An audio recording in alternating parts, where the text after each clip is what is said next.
એટલે સૌથી પહેલા गुनेगार कौन थी गयो? मिस्टेक करी एक गुनेगार के हूँ गुनेगार। जब व्यक्ति खुद को गुनेगार मानता है, खुद ही गुनेगार करो लो खुद के ऊपर। આપણે આગળ કહીએ છીએ કે ઇમોશન્સ પર કંટ્રોલ રાખવાનો, પણ કંટ્રોલથી અંદર ઇમોશન્સ દબાતા જાય કે હવે ગુસ્સો આવતો હોય તો 10 વાર ગુસ્સો આપણે કંટ્રોલ કરીએ, કંટ્રોલ કરતા રહેવાનું. No, this negative way, right? ગુસ્સો આવવાનું જે રીઝન જે છે એ રીઝન ઉપર તમારું વિઝન લાવો કે મને ક્યાં આવે છે, કઈ કઈ સિચ્યુએશનમાં આવે છે, કઈ કઈ પરિસ્થિતિમાં આવે છે અને કોના કોના પર આવે છે. તમે જેમ જેમ ધ્યાનમાં ગયા એમ એમ તમે तुम्हारे साथे बात करशो. जब हम खुद के साथ बातें करने लगते हैं तब हमें ये समझ में आ जाता है यहाँ पे जो गुस्सा करे ना ये इसकी कोई वैल्यू नहीं. यहाँ पे हाँ जरूरी था इसलिए मैंने वो कर दिया, लेकिन अब मुझे उसकी ज़्यादा, तो हम उसको भी क्या कर पाएंगे, एनालिसिस.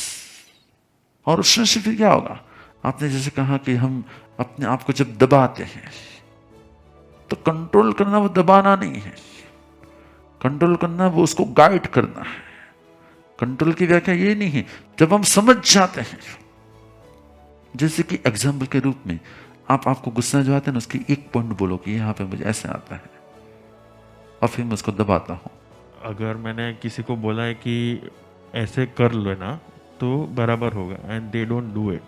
यस, अब आपको गुस्सा आ रहा है एंड उनसे मिस्टेक हो गई. हाँ. तो मैंने बोला कि मैंने कहा था कि ऐसा करना है. हाँ, ये प्रोसेस है. राइट, बराबर. अब आपको दो चीजों पर जाना है.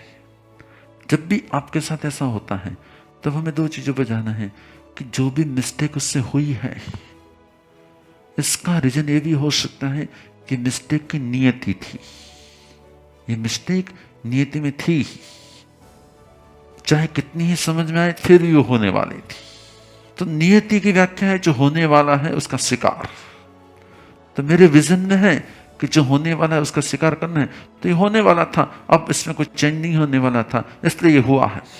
नंबर 2, मेरे अंदर में एक विचार विजन से आना चाहिए कि मैंने जितना रिस्पेक्ट करना चाहिए उतना रिस्पेक्ट नहीं किया है.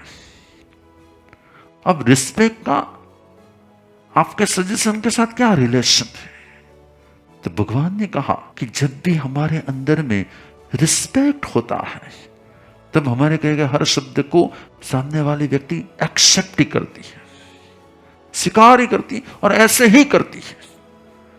पर शायद मेरे में रिस्पेक्ट कम है, इसलिए मेरे में आदेय नाम का जो कर्म होना चाहिए वो नहीं है, और मेरा आदेय नहीं है इसलिए मैंने जो कहा वो सामने वाले ने स्वीकार नहीं किया. तो मिस्टेक उसकी नहीं है, मिस्टेक मेरी है कि मेरे में रिस्पेक्ट की कमी है.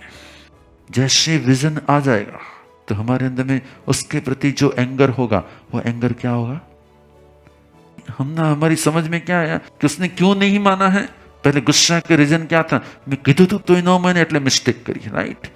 પણ મારું કેવું માયના કેમ નહીં એનું રીઝન શું, તો કે મેં પણ ક્યારેક કોઈનું માયનું નથી, મેં ક્યારેક કોઈકને સાંભળ્યા નથી, મેં ક્યારેક કોઈકનો રિસ્પેક્ટ કર્યો નથી, મેં ક્યારેક કોઈકનો આદર કર્યો નથી, એટલે મારી સાથે આમ થાય છે, રાઈટ.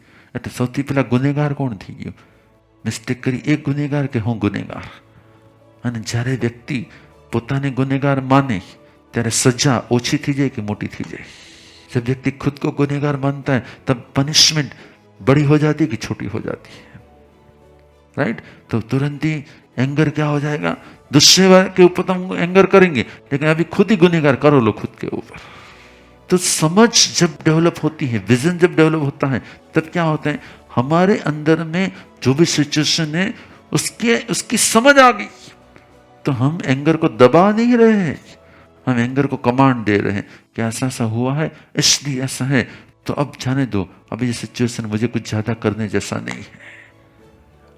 क्या हो गया, दब गया आपका एंगर, सप्रेस हो गया कि फिर क्लियर ही हो गया.